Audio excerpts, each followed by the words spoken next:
nimuhorane n'umukama yongera ahorane nawe.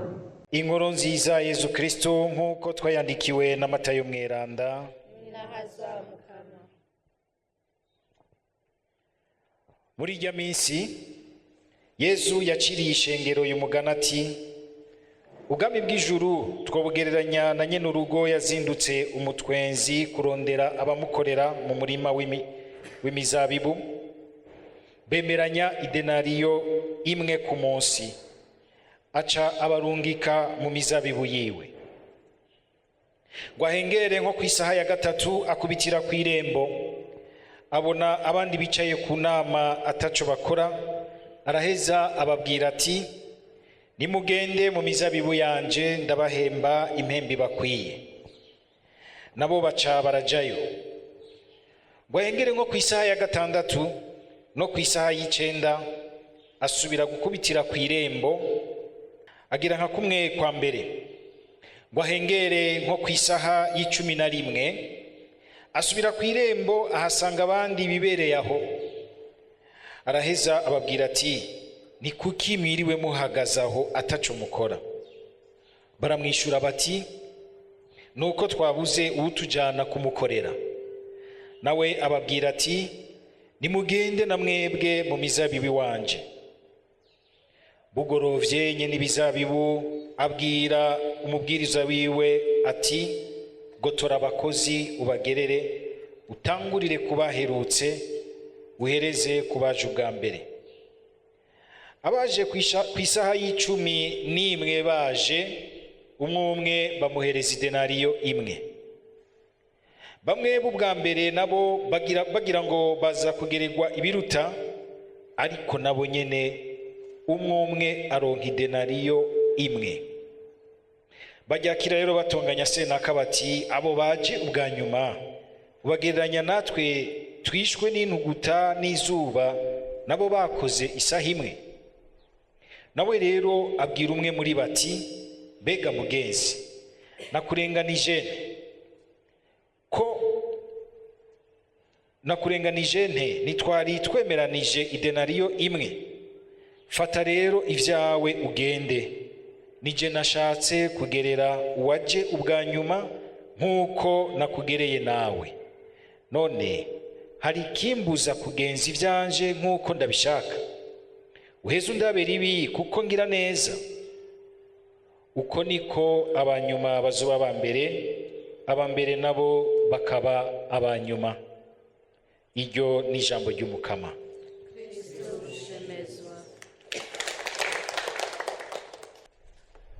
Mu gisomwa ca mbere turacaye mu buhanuzi kwa Ezekiel, tugeze mu kigabane ca 34.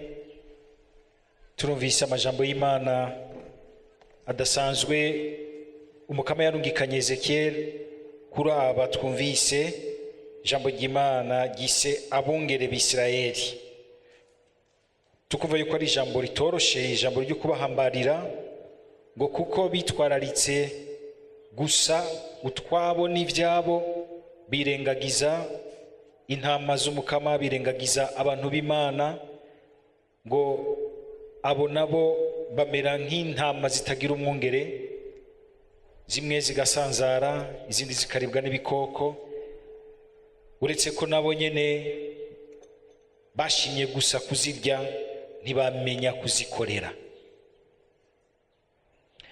Aya majambo y'Imana arakaze, ariko tugerageze kumva neza bwa mbere abo yerekeye, hanyuma tuyazirikanemo mbere ukungene Imana itwumvisha uko ishaka igikorwa c'umwungere mu gihugu cyayo. Ubwa mbere abungere abari basanzwe bafise ico gikorwa c'ubwungere muri Isirayeli ni mice ibiri. Ubwa mbere hariho abari barongoye igihugu mu vy'intwaro, mugabo kandi harimwo n'abari barongoye igihugu mu vy'Imana. Muri Isirayeli rero ivyo mu ntwaro n'ivy'igihugu byose bibazwa ubwa mbere imbere y'Imana, kuko n'igihugu c'Imana.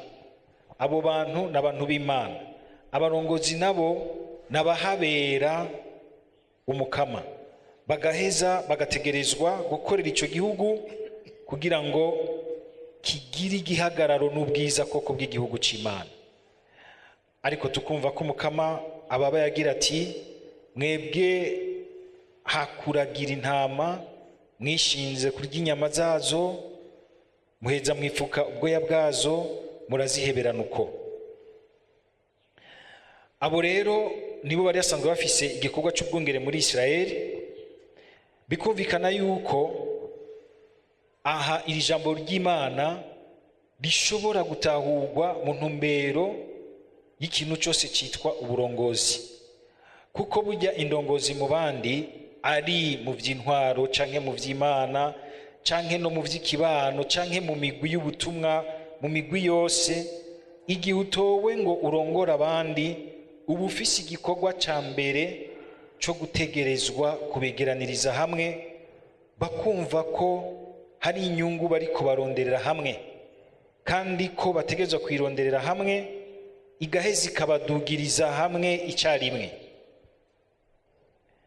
Ariko urashobora gusanga rero umwungere asamaye, ubusanzwe yategerezwa gukorera abandi no gusukurira abandi, agasamara, agatwagwa no gukora yikebereza ko, agatwagwa no gukora yikorera wenyene, ugasanga ari muri bimwe bya ya mvugo tuvuga uyu munsi, agakorera mu bintu by'abandi umenga wenyene ariko arisakara, ariko arikomeza, ariko arigira ikintu gihambaye wenyene, atitwararika ubwa mbere ineza rusangi ya bose.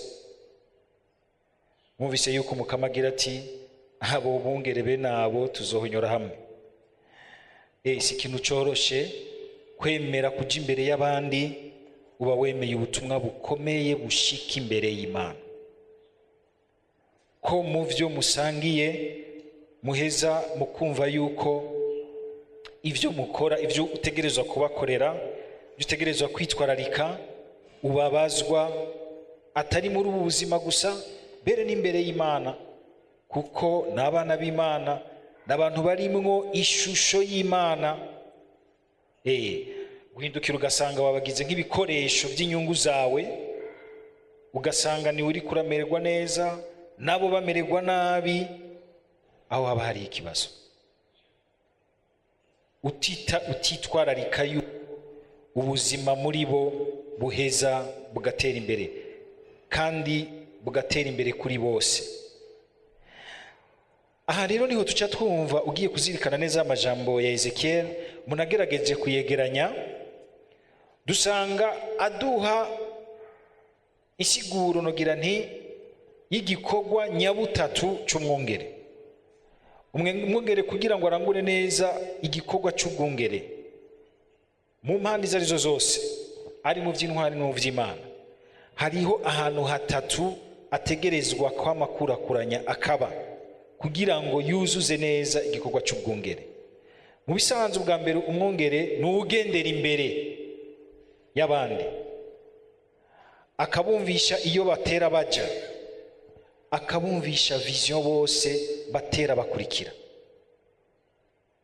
kugira ngo ntihagire usanga umenga afata inzira y'uku, wundi afata inzira y'uku, ugasanga barasanzaye, ntibacumva yuko ari abantu bagize umuryango umwe, basangiye gupfa no gukira, bafise heza bose bashaka gushika. Agategerezwa kuba umuntu yegeraniriza mu bumwe bw'icyo kintu gihambaye bagenda bagana, bashaka kuba nk'igihugu cy'Imana, nk'umugwi uca nkuriya, ufise ahantu ushaka gushika. Mukumva yuko urongoye abandi umwungere, ubujejwe abandi ubwa mbere, ari wategerezwa guhagararira iyo ntumbero yuko bafata intumbero imwe. Ntusanga umenga bacitse abantu basanzaye, bafata intumbero zitandukanye, bikanakunanira kubona ingene icyo abantu bariko baraba, icyo bariko baracika. Bwa kabiri, umwungere arategerezwa kwitwararika kugendera hagati y'intama, kuba hagati mu bajejwe, agasangira ubuzima nabo, akumva ingene bahumeka, akumva ingene bamerewe. Umuntu w'umutware canke ajejwe abandi ahera hari imbere, atigera aba mu bandi imyanya imwe yo kugira ngo yumve ubuzima bwabo ingene bumeze, biranamugora no kumva ingene azobafasha gutumbera ya ntumbero imwe. Nico gituma umuntu arongoye abandi hariho imyanya aba kumwe n'abandi kugira ngo afashe abandi, afashanye n'abandi gutunganya ubwo buzima basangiye ngo bugume bufata ya ntumbero. Aho murumva igikorwa cyo gutunganya, kuringaniza, gukoreranira, gutunganirizanya. Ariko kandi umwungere hari igihe ategerezwa kugendera inyuma, kuko abantu bose ntibama basangiye ubushobozi bumwe. Iyo agendeye inyuma ni ukugira ngo afashe babandi umenga barasigara inyuma, babandi umenga ntibama bafise ubwenge bungana n'ubw'abandi, ntibama bafise ubuhinga, ibintu ntivyama vyabakundiye, babantu umenga ubuzima bwabo n'ivyago, babandi umenga ego bama bari ku ruhande rw'ikibano kuko badafise ubushobozi bwinshi, kugira ngo abaterura, afashe kubaterura nabo ntibasigare inyuma, badugane n'abandi. Hariho kumbura abanyaruka guca bavyumva, hariho abagendera ku murindi uba yabaye, hari abandi umenga baricaye, ategerezwa guhagurutsa agafasha kuduga. Igikorwa c'ubwongere nticoroshe. Nico gituma mwama mwumva yuko dusabira rwose abaturongora mu vy'Imana n'abaturongora mbere mu vy'intwaro mu buzima, kugira ngo umukama abashire mu ubwo bushobozi, abashire mu ico gihagararo c'abantu bagendera imbere y'abandi, bakagendana n'abandi, bakongera bakagendera inyuma kugira ngo baduze abandi. Mukumva igihe umwungere umurongozi mu bandi igihe ategerezwa kwitwararika ibintu bene ivyo, biragoye yuko yoronka umwanya wo kwaza gutakarira mu bindi vyiwe, kuko ivyo birakwiye kugira ngo bimwuzure, bimufatire. Agategerezwa kwitera mu ziko ineza rusangi. Ntibivuga yuko adategerezwa kwitwararika ibintu vyiwe bindi, mugabo akumva yuko uruhara runini bwa mbere niyo nyungu rusanga akorera kugira ngo idugane bose, yegeranye bose, ihe intumbero imwe bose. Dusaba Mukama kugira ngo abo bose Imana yadushize imbere mu mpande izo arizo zose, ku ngero izo arizo zose, bame biyumvamwo ico gikorwa nyabutatu c'ubwungere neza. Ntibaba bahera hari imbere batagaruka indani ngo bagendere inyuma, baraba basigaye inyuma. Ntibaba bagendera gusa hagati badafasha kubona neza intumbero. Ntibaba baguma inyuma gusange abantu n'ubundi ntibariko barumva intumbero bariko baragendamo. Murumva ko atari igikorwa coroshe. Nico gituma dutegerezwa kwama dusabira abaturongoye bose n'umutima mwiza, kugira ngo mu kubahamagara ko ubushobozi bw'Imana, mu kubahamagara ko uwo mutima w'Imana, bashobore guteramira neza inyungu rusangi twese itudugana imbere. Sinzi ingene mwama mwiyumvira abarongozi banyu, sinzi ingene mubiyumvira, ariko nukwama twibuka yuko hariho inyungu yacu twese badufitiye, tugaheza tukabiyumvira mu rukundo kugira ngo tubasabire ku Mana, baheze Imana ibagabira igihagararo c'ico bategerezwa kuba ku bwabo, kuko barabazwa imbere y'Imana, no ku bwacu kuko barabazwa inyungu ya bose. Ikindi naco ni inkuru nziza twumvise umenga tuyitwaye mu vy'abakozi n'akazi. Uyu muntu n'ubundi uyu yatanze akazi arabava mu nkambara bakagira bati nk'abanyene bagize bati wewe ufata abantu bakoze isaha imwe ubagiranye natwe twiriwe twicwa n'intuguta. no kumva neza uyu mugani Yesu aciye si uw'ivyo gutunganya abakozi n'akazi. Oya, muri uyu mugani Yesu arashaka kumvisha ubwa mbere ikintu gikomeye. Yashaka kumvisha abanyisirayeli ko atari bo bonyene umenga bafise iteka rya mbere ryose imbere y'Imana. Bitavye isezerano y'Imana kare, ariko hariho abandi bazoyitaba kumbure hasigaye n'igihe gito ngo Yesu agaruke. Bose n'abana b'Imana, bose basangiye iteka rimwe imbere y'Imana.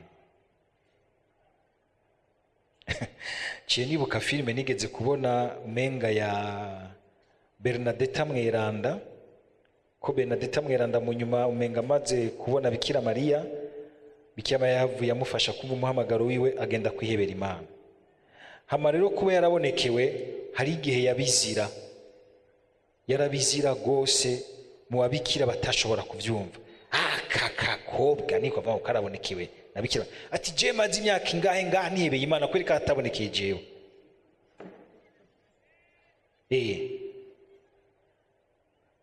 Jewe mazi imyaka ingahe ntwaye burundu kubera ko umenga utegerezwa kuba niwe Bikira Mariya yocabonekeraga atani ico karavamo.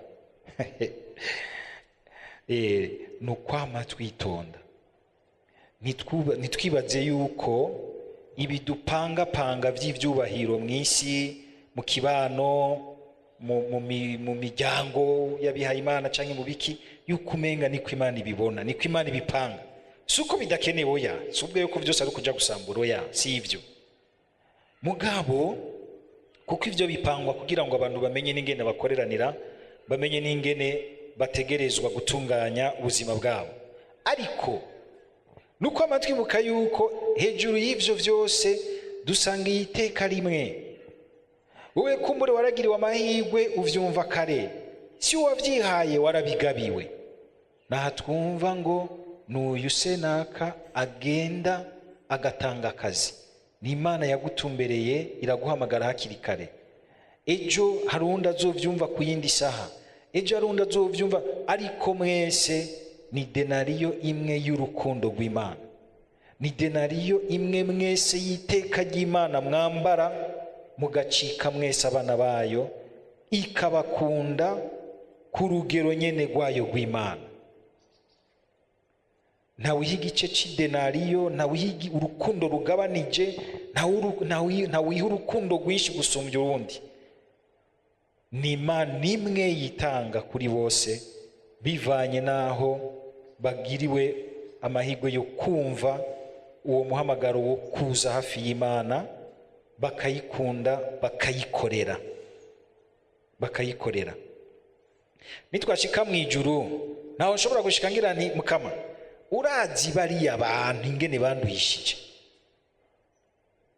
nyicarika nyene ahantu nyene humwibutsa Mana wa Radio Maria.